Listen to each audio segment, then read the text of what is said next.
August 18, 1942. Guadalcanal, the night air hangs thick over Henderson Field. The jungle breathes in slow, humid pulses. Oil drums burn low along the perimeter, casting trembling shadows over shallow foxholes scraped into coral and mud. The men of the 1st Marine Division lie still, rifles resting across damp sleeves. 3 days earlier, Japanese naval commanders were confident. American carriers had withdrawn after the Battle of Savo Island. Several Allied cruisers lay burning beneath the Pacific. To Tokyo, it appeared the invasion force would soon collapse without naval protection. Reports filtered north. The Americans would not be able to hold the airfield. They would evacuate, yet the Marines did not leave. They repaired the runway under sporadic shell fire. They salvaged abandoned supplies. They waited. Far across the sea lanes, Japanese planners began preparing a counterstroke, convinced they were returning to reclaim an island already slipping back into Imperial hands. But when they came ashore again, they would find something they had not expected. December 7, 1941, the Pacific War begins with shock and speed. When aircraft from the Imperial Japanese Navy struck Pearl Harbor, the strategic balance across the Pacific shifted overnight. Within weeks, Japanese forces advanced across Southeast Asia and the Western Pacific with startling precision. Hong Kong fell, Malaya collapsed. Singapore surrendered in February 1942. The Philippines, after months of resistance, would soon follow. Tokyo's strategy was deliberate.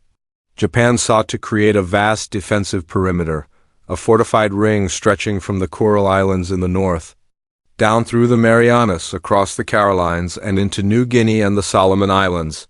Inside that perimeter, Japanese planners believed they could consolidate resources, fortify key islands, and force the United States into a negotiated peace. By early 1942, Imperial forces had seized Rabaul in New Britain, a natural harbor that would become one of Japan's most important forward bases in the South Pacific. From Rabaul, aircraft and warships could project power deep into the Coral Sea and toward Australia. Australia was the next strategic pressure point. Japanese command did not necessarily intend a full-scale invasion of the continent. Instead, they sought isolation. If supply lines between the United States and Australia could be severed, the Allies would lose a vital staging ground. Without Australia, future counteroffensives across the Pacific would become exponentially more difficult. The Solomon Islands became central to this plan. The long chain of jungle-covered islands stretched southeast from Bougainville toward Guadalcanal. Control of these islands meant control of sea lanes between America and Australia.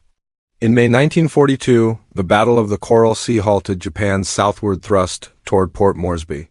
A month later, the Battle of Midway shattered 4 Japanese fleet carriers and altered the naval balance of power. Midway did not end Japan's expansion instantly, but it forced caution. Despite the carrier losses, Japanese forces continued strengthening their outer perimeter. In July 1942, construction began on an airfield at Guadalcanal's northern coast. The location was strategic. Aircraft operating from there could threaten Allied shipping routes and extend Japanese reconnaissance deep into the South Pacific. For the United States, this was unacceptable. The American Joint Chiefs of Staff had been searching for an opportunity to shift from defensive reaction to offensive initiative. Midway had created that opening. Intelligence reports confirmed the airfield construction on Guadalcanal. If completed, it would place enormous pressure on Allied operations in the region. Thus emerged the decision for the first major American. The plan was ambitious. U.S. Marines would land on Guadalcanal and nearby Tulagi, seize the unfinished airfield, and establish a forward air base of their own. It would be the first time American forces attempted to wrest territory directly from Japanese control in the Pacific. But there were risks. The U.S. Navy remained stretched thin. Carrier strength was limited after months of combat. Amphibious doctrine was still developing. Many of the Marines preparing to land had never faced the Imperial Japanese Army in sustained ground combat. Logistical planning was rushed. Intelligence on Japanese troop strength was incomplete. On August 7, 1942, under overcast skies, warships of the U.S. Pacific Fleet opened fire along Guadalcanal's coast. Landing craft churned through surf toward narrow beaches flanked by dense jungle.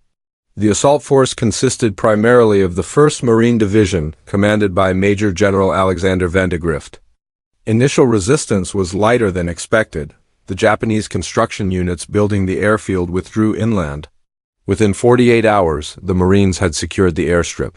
They renamed it Henderson Field in honor of a Marine aviator killed at Midway.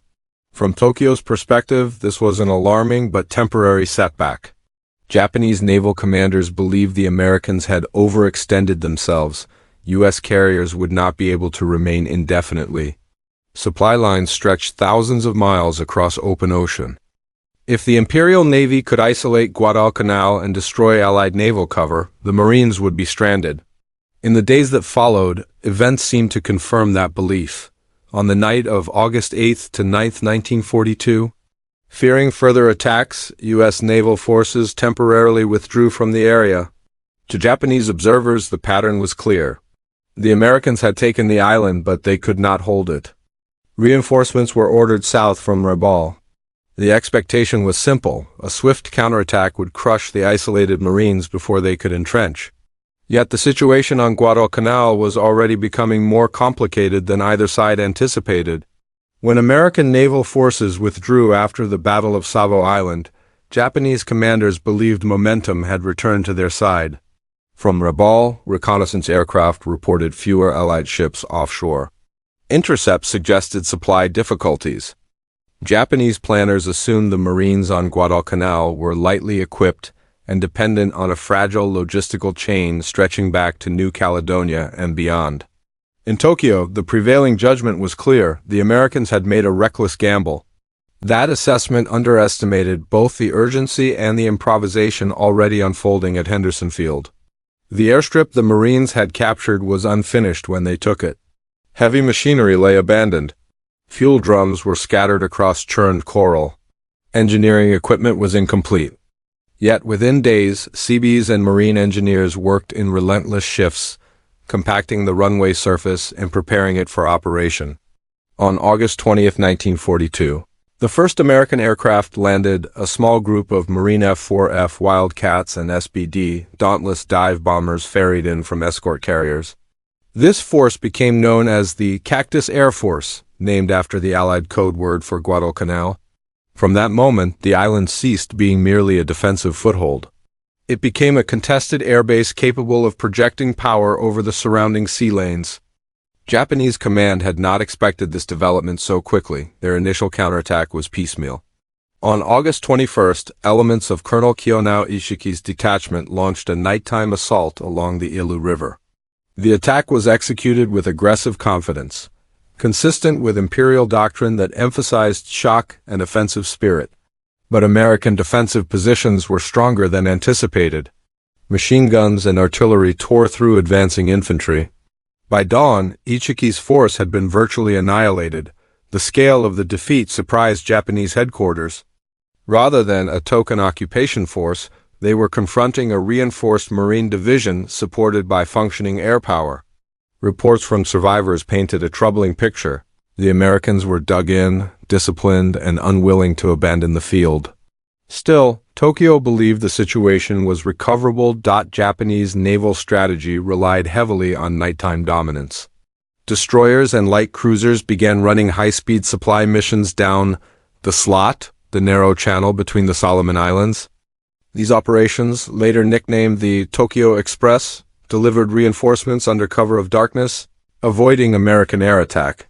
But this logistical method had limits. Fast warships could carry men and light equipment. They could not transport heavy artillery, vehicles, or sufficient food. Japanese troops arriving on Guadalcanal often came ashore with limited rations and minimal support weapons. Meanwhile, daylight belonged increasingly to the Americans. Aircraft from Henderson Field attacked Japanese shipping during daylight hours. Bombers harassed transport vessels attempting slower reinforcement convoys. Even when American naval forces were absent, the airfield itself became a strategic equalizer. For Japanese commanders, this created a paradox. They believed the Americans could not sustain operations without full naval superiority. Yet the Marines were doing precisely that, surviving on reduced rations, salvage supplies, and irregular convoys, while maintaining operational aircraft overhead. The environment intensified the strain on both sides. Guadalcanal was unforgiving. Dense jungle restricted visibility to yards. Rain turned ground into sucking mud. Malaria and dysentery spread rapidly. Temperatures hovered in oppressive humidity. Equipment rusted, ammunition spoiled. Corpses decomposed quickly in the tropical heat. Japanese reinforcements, landing under fire and marching inland through unfamiliar terrain, often underestimated distances. Maps were inaccurate. Supply lines stretched thin. Communications faltered in the jungle canopy. Despite these challenges, Imperial headquarters remained convinced that a decisive blow would eject the Marines. Additional forces were committed under Lieutenant General Harukichi Hyakutake, commander of the Japanese 17th Army. Larger coordinated assaults were planned for September. Naval bombardments were scheduled to soften American positions. The expectation was that sustained pressure would break the perimeter around Henderson Field. In strategic discussions, the assumption persisted: the Americans were isolated. What Japanese commanders did not fully grasp was the growing integration of Allied naval and air coordination. Though vulnerable at sea, the United States Navy was adapting. Carrier task forces operated cautiously but decisively. Submarines prowled Japanese reinforcement routes. Radar technology improved night detection. Experience accumulated rapidly. The campaign was evolving from a swift reclamation effort into a grinding contest of endurance. And with each failed assault, the psychological foundation of Japanese certainty began to crack. The island that had been declared nearly secure was not collapsing, it was hardening. From this widening gap between expectation and reality would emerge multiple dimensions of the struggle: human resilience, tactical adaptation, technological advantage, and strategic miscalculation.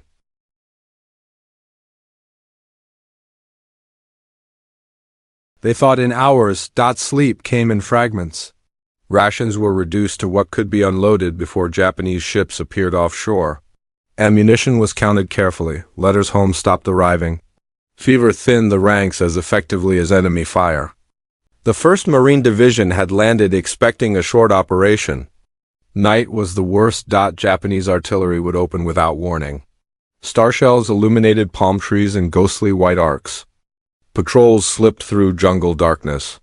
Whistles and shouted commands echoed from unseen positions. By sound, the snap of a branch, the faint rustle of grass, the rhythm of approaching boots. They dug deeper. Foxholes widened into interconnected defensive lines. Machine gun nests were sited carefully along likely approach routes. The defense became organized around terrain, ridges, riverbanks, coconut groves. At the Battle of Edson's Ridge in mid-September, Colonel Merritt, Red Mike Edson's raiders and paratroopers absorbed repeated assaults along a narrow coral spine south of Henderson Field. Japanese infantry attacked with determination, advancing through heavy fire. The line bent but did not collapse. By dawn, the ridge remained in American hands. The Marines understood something critical after that night. They were not merely surviving. They were denying the enemy his objective, and they were not leaving Angle 2 the Japanese command perspective. For Japanese leadership, Guadalcanal became an issue of prestige and doctrine. The Imperial Japanese Army had built its reputation on offensive spirit, the belief that aggressive maneuver and decisive assault could overcome material disadvantages. Early victories across Asia had reinforced that confidence. When initial counterattacks failed in August, higher command did not interpret the defeats as structural problems. Instead, they assumed insufficient force had been applied. Lieutenant General Harukichi Hyakutake received orders to retake the island at all costs.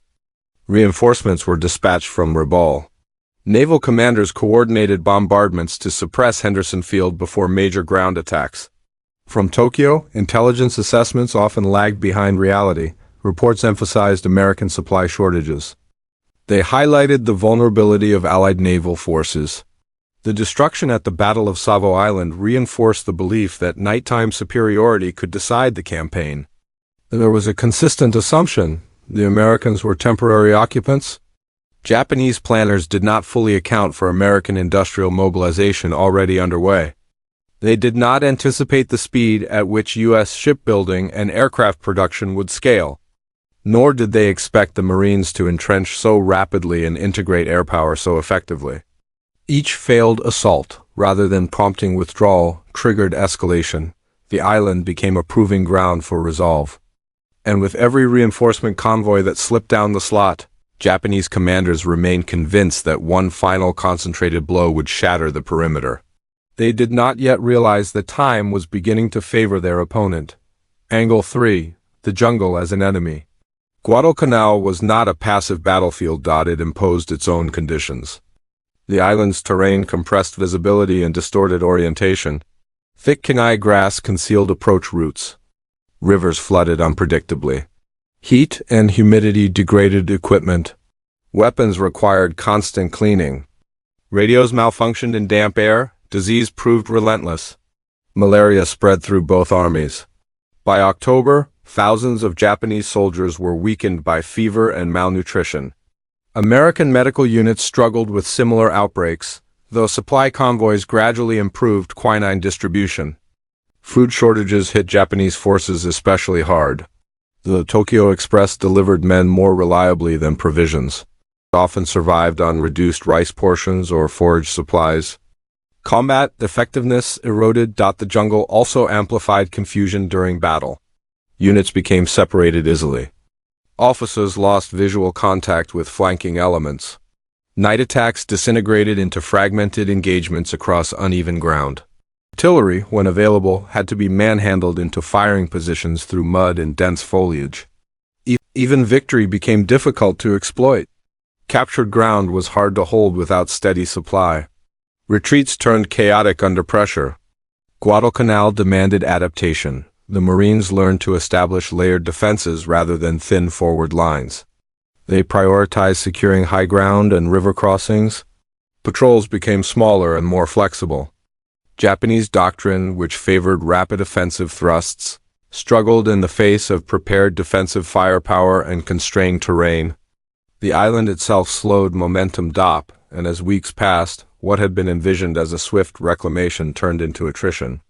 By late October 1942, both sides had committed far more resources than originally planned. Naval battles flared repeatedly offshore. Henderson Field remained operational despite bombardments. Reinforcements continued to arrive on both sides. Japanese commanders still believed that control of the sea at night, combined with a major coordinated assault, could finally eliminate the Marine presence. The decisive effort was being prepared. Guadalcanal was not fought only in the jungle. It was fought on black water.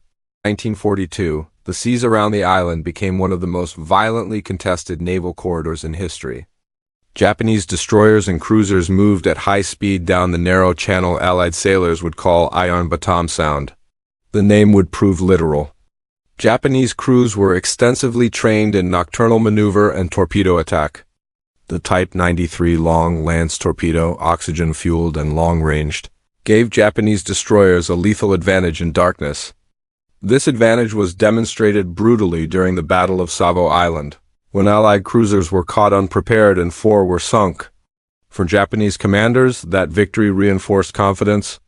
If they controlled the night sea, they could isolate Guadalcanal. Without naval support, the Marines would be unsustainable. But the naval war did not remain one-sided. American forces adapted quickly. Radar, still in developmental stages, began altering night engagements. Though imperfect, it allowed U.S. ships to detect approaching formations beyond visual range. Commanders learned, often through costly mistakes, how to integrate radar information into gunnery decisions. Submarines added another layer. Japanese reinforcement routes from Rabaul grew increasingly hazardous. Losses accumulated. More importantly, naval battles became inconclusive rather than decisive. Neither side could permanently dominate the waters around Guadalcanal. Japanese ships could bombard Henderson Field at night, and did so repeatedly, but they rarely remained long enough to ensure its destruction. By dawn, American aircraft would rise again. Control of the sea had become conditional. And that conditional control prevented Japan from delivering the overwhelming reinforcement needed for a final crushing blow. Angle 5 Henderson Field and the air war Henderson Field was more than a runway. It was leverage. Every aircraft that landed there extended American reach across the Solomon Islands. The Cactus Air Force, a composite of Marine, Navy, and Army aircraft, operated under constant strain, per day. Maintenance crews worked under bombardment, yet the airfield endured. Japanese bombers from Rabaul launched frequent strikes. Naval guns shelled the strip. Craters appeared and were filled. Wrecked aircraft were pushed aside. Operations resumed within hours. Daylight air superiority gradually tilted toward the Americans. Japanese transport ships attempting slower reinforcement convoys became vulnerable. The loss of transports meant the loss of artillery, vehicles, and heavy supplies. This imbalance grew critical in October. During the Battle of the Santa Cruz Islands, Japanese forces inflicted heavy damage on U.S. carriers, including the sinking of USS Hornet. Tactically, it was a Japanese success. Strategically, it changed little. Henderson Field remained operational. Continued flying from land. Japanese carrier air groups, meanwhile, suffered irreplaceable pilot losses. Air power over Guadalcanal became a war of exhaustion, and American industrial capacity loomed behind it. Japanese commanders had anticipated a limited campaign. They had not anticipated a contest against an expanding air network anchored to the island itself. The assumption that airfields could be suppressed temporarily proved dangerously optimistic. The campaign's psychological dimensions were impossible to ignore. Japanese leadership had entered the war believing that decisive early victories would compel negotiation. Every failed assault increased pressure on Imperial headquarters. Estimates of American strength fluctuated wildly. Some reports suggested only remnants remained. Communication delays compounded confusion. At the same time, Japanese ground forces on Guadalcanal faced starvation-level shortages. Diaries recovered after the campaign described units surviving on minimal rice portions, sometimes resorting to desperate measures for sustenance.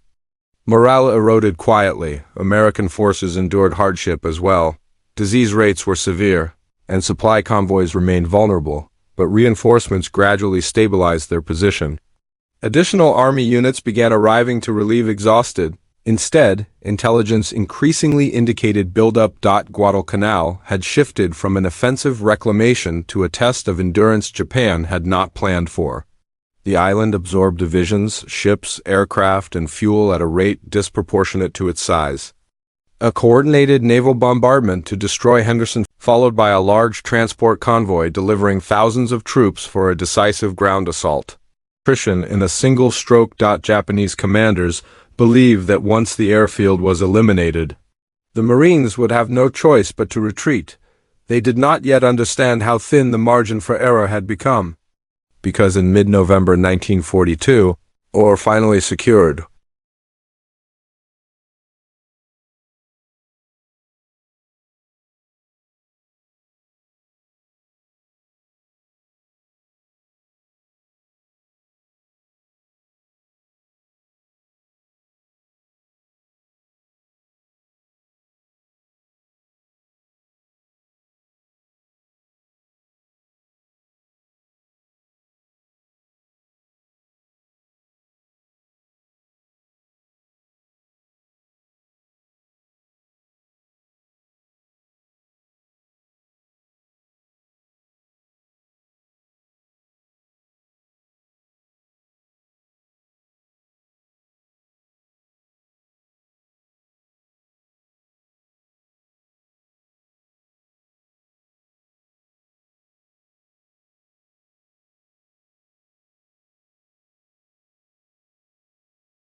but American intelligence had intercepted signals suggesting major movement from Rabaul. Naval forces were already converging. Late on November 12th, American transports unloading reinforcements at Guadalcanal came under air attack from Japanese bombers. Anti-aircraft fire filled the sky. Several ships were damaged, yet unloading continued. Crates of ammunition, food, and medical supplies were pushed ashore with urgency. Through the night, radar contacts began appearing on American screens. The confrontation that followed would become known as the opening phase of the naval battle of Guadalcanal. Shortly before 2 a.m. on November 13th, U.S. and Japanese surface forces collided at close range in chaotic darkness. The engagement was confused and brutal. Ships maneuvered within a few thousand yards of one another. Searchlights snapped on. Gun flashes illuminated silhouettes against low clouds. Radar provided warning but not clarity. Orders were shouted over static-filled circuits. The Japanese battleship Hiei, armed with 14-inch guns, loomed as the most powerful vessel present. Her mission had been to bombard Henderson Field. Instead, she found herself exchanging fire at point-blank range with American cruisers and destroyers. USS Atlanta was crippled early in the exchange. USS Laffey closed dangerously near Hiei, firing torpedoes and shells before being devastated by return fire. The fighting fragmented into individual duels across the Sound. Admiral Daniel Callahan, commanding the American force, was killed on the bridge of USS San Francisco. Leadership passed in fragments amid smoke and wreckage. By dawn, both sides had suffered heavy losses, but one critical fact stood out. The Japanese bombardment had not occurred. Hiei was heavily damaged, steering compromised. Fires burned across her decks. She withdrew northward, unable to execute the planned shelling of Henderson Field. At first light, aircraft from the airfield rose into the sky. Dive bombers and torpedo planes located Hiei and attacked relentlessly throughout the day. Additional strikes from carrier-based aircraft joined the assault. By evening, the crippled battleship was abandoned and later sank. The failure to destroy Henderson. Yet Japanese command did not abandon the effort. A second bombardment force under Vice Admiral Nobutake Kondo was dispatched. The transports continued southward, determined to land troops despite the setback. November 14 dawned under gray skies and heavy air activity. American aircraft targeted the approaching transport convoy. Bombs struck several vessels. Fires broke out. Some ships turned back. Others pressed forward. Meanwhile, American naval reinforcements moved to intercept Kondo's bombardment group. The stakes had narrowed. If the Japanese could still shell Henderson Field that night, the transports might survive long enough to unload reinforcements. If they failed again, daylight air power would exact another toll. Throughout November 14th, air attacks intensified. Japanese transports were hit repeatedly. Several ran aground off Guadalcanal's coast, burning in shallow water. Supplies and troops were forced ashore under fire, without organization or heavy equipment. Still, the decisive surface engagement had yet to occur. On the night of November 14th to 15th, two American battleships, USS Washington and USS South Dakota, approached Guadalcanal. For the first time in the Pacific War, American fast battleships equipped with modern radar would face Japanese heavy units in close night combat. The margin for error had vanished. Japanese commanders still believed that one successful bombardment could reverse months of attrition. American forces understood that if Henderson Field survived one more night, the campaign's balance might finally tip. In the darkness ahead, gunfire would decide which assumption proved fatal. November 14, 1942. Night returned to Ironbotown Sound. Vice Admiral Nobutake Kondo's bombardment force moved south with determination. At its core was the fast battleship Kirishima, supported by cruisers and destroyers. Their objective remained unchanged: destroy Henderson Field, silence the runway, clear the sky. If that was accomplished before dawn, the surviving transports offshore might still unload what remained of their troops and supplies. Opposing them were two American fast battleships, USS Washington and USS South Dakota, under Rear Admiral Willis Lee. Unlike earlier engagements in the campaign, this confrontation would hinge not only on courage and gunnery, but on technology. Radar screens aboard Washington began detecting Japanese ships well before visual contact. In earlier months, such data had often been misinterpreted or ignored in the chaos of battle. Now, American crews were learning how to trust it. Shortly before midnight on November 14th to 15th, the fleets converged. South Dakota initially suffered electrical failures that temporarily disabled radar and communications. Fire control systems were damaged, yet she remained afloat. Washington, unseen in the shadows, maintained radar contact. At approximately 12 a.m., Washington opened fire. Her 16-inch guns roared across the sound. Shells found Kirishima with devastating precision. Within minutes, the Japanese battleship was struck repeatedly. Fires erupted. Steering was lost. Damage control teams struggled amid shattered compartments. Kondo's formation faltered under the sudden accuracy of American gunfire. Destroyers attempted torpedo attacks. Confusion spread across command circuits. The planned bombardment dissolved into survival. By 1 a.m., Kirishima was fatally damaged. She would later be scuttled by her crew. For the second time in 3 nights, a Japanese bombardment force had failed to shell Henderson Field. And dawn was coming. As morning light spread across Guadalcanal, the consequences became visible. The transport convoy, already mauled by air attack on November 14th, had attempted to beach vessels along the northern coast. Several ships lay grounded, smoking wrecks in shallow water. Supplies were scattered along the shoreline. Artillery pieces remained aboard damaged hulls. Troops who made it ashore did so without cohesion or heavy support.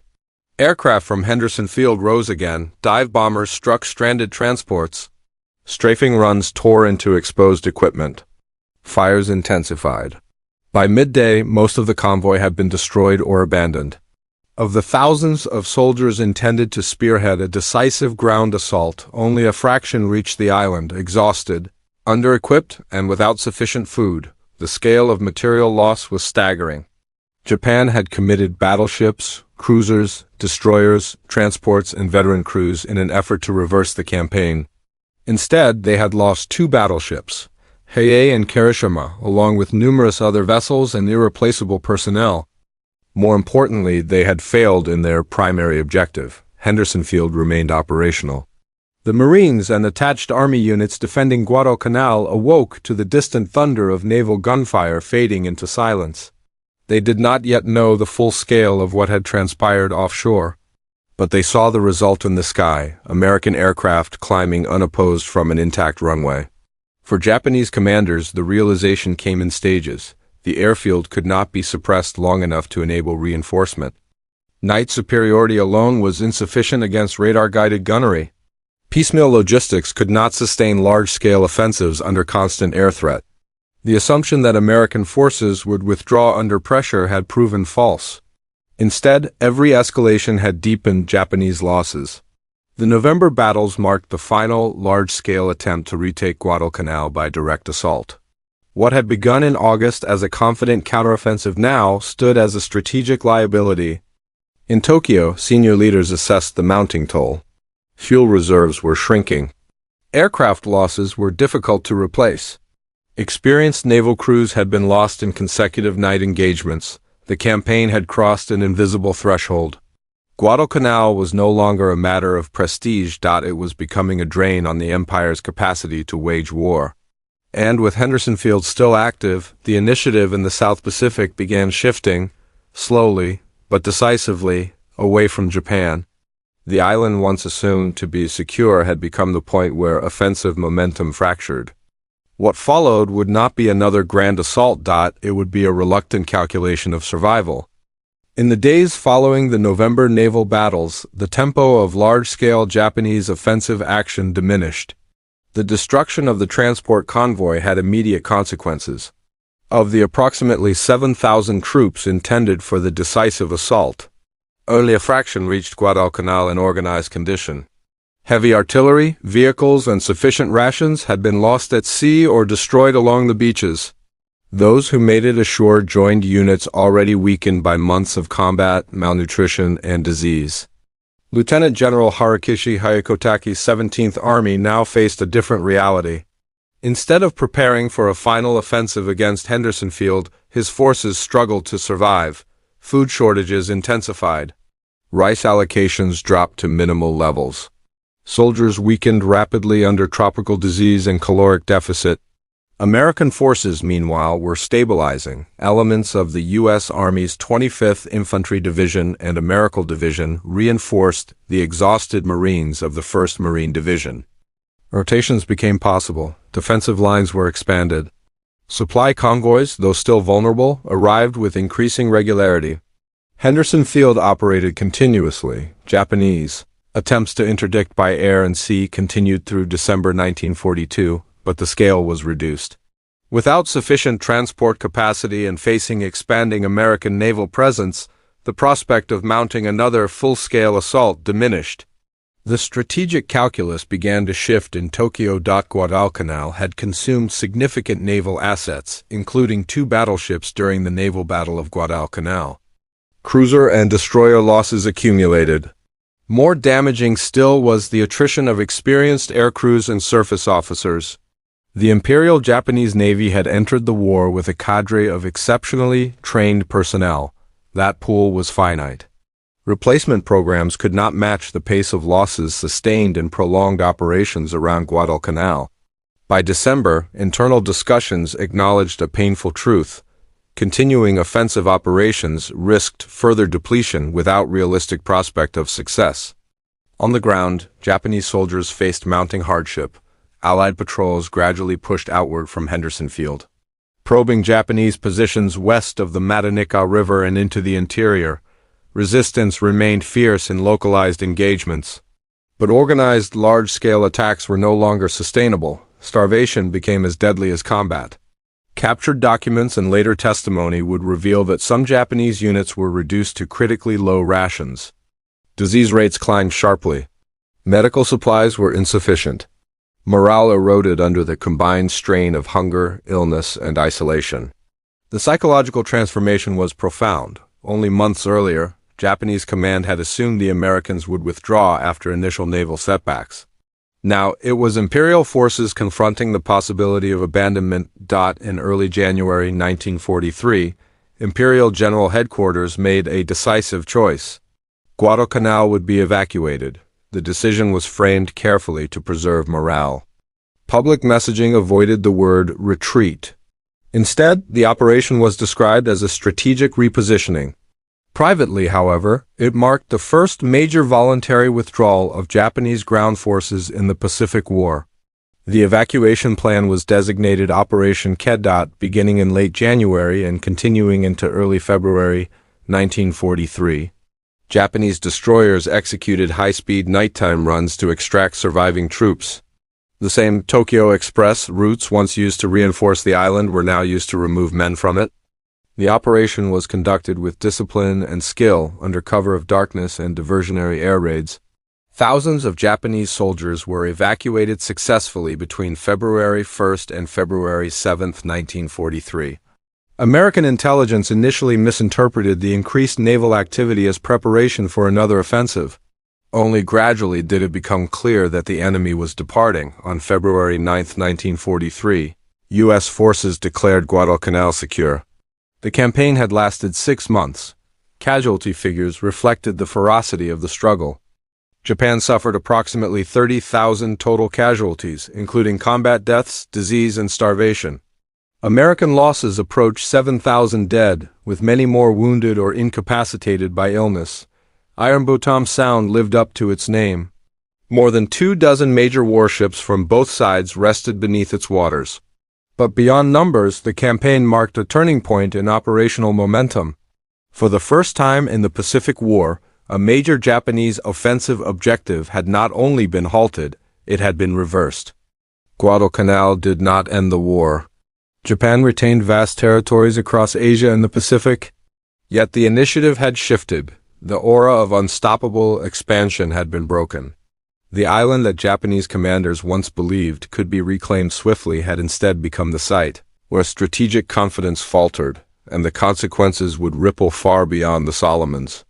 When Guadalcanal was declared secure on February 9, 1943, the announcement carried more than tactical meaning. It signaled a reversal of direction in the Pacific War. For 6 months, the campaign had absorbed ships, aircraft, fuel, and men at a rate few planners had predicted. Japan had entered the conflict with a doctrine built on rapid expansion, decisive engagements, and the assumption that early victories would compel political negotiation. Guadalcanal undermined that framework.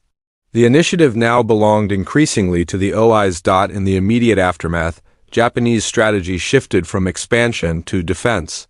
The outer perimeter envisioned in early 1942 could no longer be extended confidently.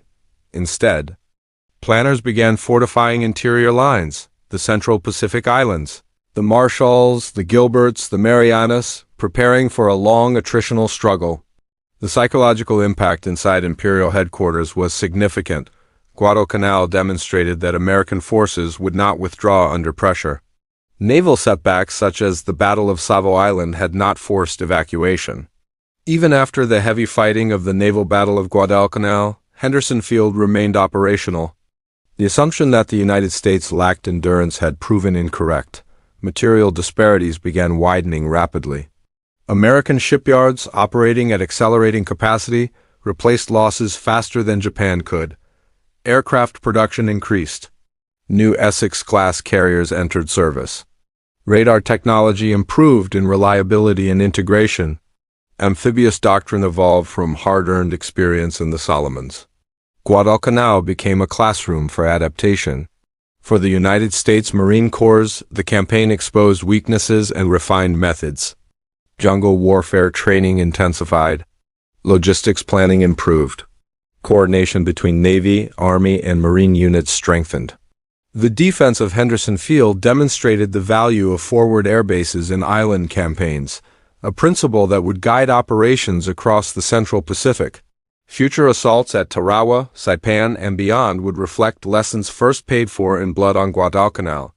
For Japan, the losses were more difficult to absorb. The Imperial Japanese Navy had committed major surface units in repeated night engagements. The sinking of battleships Hiei and Kirishima represented not only material loss but symbolic damage. More critical was the attrition of experienced crews and aviators. Unlike the United States, Japan lacked an industrial training pipeline capable of rapidly producing replacements of equivalent quality. The air groups that had entered the war with elite status were gradually depleted. Fuel shortages compounded the problem. Each major naval sortie consumed reserves Japan struggled to replace under increasing submarine pressure. American submarines intensified operations against merchant shipping, further constricting resource flow from Southeast Asia. Guadalcanal marked the moment when Japan's strategic horizon shortened. Defensive planning replaced offensive ambition. On the ground across the Pacific, Allied forces began preparing their next moves. In mid-1943, operations advanced up the Solomon Chain toward New Georgia and Bougainville. General Douglas MacArthur's forces pushed along New Guinea's northern coast. Simultaneously, Admiral Chester Nimitz prepared for thrusts across the Central Pacific. These converging offensives would later be described as island hopping. The concept was not simply territorial conquest. It was selective pressure, bypassing heavily fortified positions while isolating them, seizing airfields and naval bases that enabled forward projection. Guadalcanal had proven the model viable. Air superiority anchored to captured runways became the foundation of momentum. There was also a shift in morale for American forces and the public at home. Guadalcanal was the first sustained ground victory against Japanese troops. Early war months had been defined by retreat, Bataan, Corregidor, Wake Island. Guadalcanal reversed that narrative. It demonstrated that Japanese forces, though disciplined and formidable, could be halted and defeated. The perception of invincibility faded. Within Japan, official communications emphasized valor and sacrifice. The evacuation under Operation Ke was framed as strategic redeployment. Yet among military leadership, confidence was tempered. The war would be longer than anticipated. Industrial disparity would weigh heavier with each passing month. Guadalcanal did not guarantee Allied victory, but it reshaped expectations on both sides. From this point forward, Japanese commanders increasingly fought to delay rather than to expand. American planners increasingly sought to compress the perimeter rather than merely defend against it. The island, once declared nearly secure, had become the pivot upon which strategic direction turned. Its jungles and waters had absorbed ambition, certainty, and thousands of lives. And in doing so, they altered the tempo of a global war. The war would continue for more than 2 years after Guadalcanal. Battles would grow larger. Weapons would become more advanced. Cities and islands across the Pacific would feel the weight of industrial war, but Guadalcanal remained something different. It was the moment when momentum changed from expansion to exhaustion. The campaign around Battle of Guadalcanal revealed a new kind of warfare. Not simply battles of ships, planes, or infantry, but battles of endurance, supply chains, medical survival, and industrial capacity. Before Guadalcanal, Japanese strategy relied on speed and shock. After Guadalcanal, it became clear that war in the Pacific would not be decided by early victories alone. It would be decided by which nation could replace what it lost faster than the enemy. The Pacific Ocean itself became a battlefield of logistics. Every convoy, every aircraft shipment, every fuel tanker mattered as much as frontline combat units. For the soldiers who survived, the memories were personal and permanent. American Marines remembered mud-filled trenches, malaria fevers, and nights filled with distant artillery thunder. Japanese soldiers remembered starvation marsh, jungle isolation, and the silence of abandoned supply lines. War here was not always about heroic charges across open fields. It was about holding ground long enough for the enemy to lose patience. Historically, Guadalcanal also demonstrated the transformation of modern warfare into a combined arms system. Air power could no longer operate independently from naval support. Naval forces could not survive without air cover. Ground forces could not advance without secure supply chains. The island became a symbol of industrial warfare, meeting human endurance. Strategically, it marked the beginning of Japan's defensive war in the Pacific. Psychologically, it showed that the United States would continue fighting across thousands of miles of ocean without surrendering strategic initiative. And historically, it showed something more universal. Wars are not always won by the side with the strongest soldiers. Sometimes they are won by the side that refuses to leave, even when survival itself becomes the objective. Guadalcanal was not just a battle for an island, it was a battle for the future direction of a global war. And once the jungle fires and naval gunfire faded, the Pacific War would never move in the same direction again.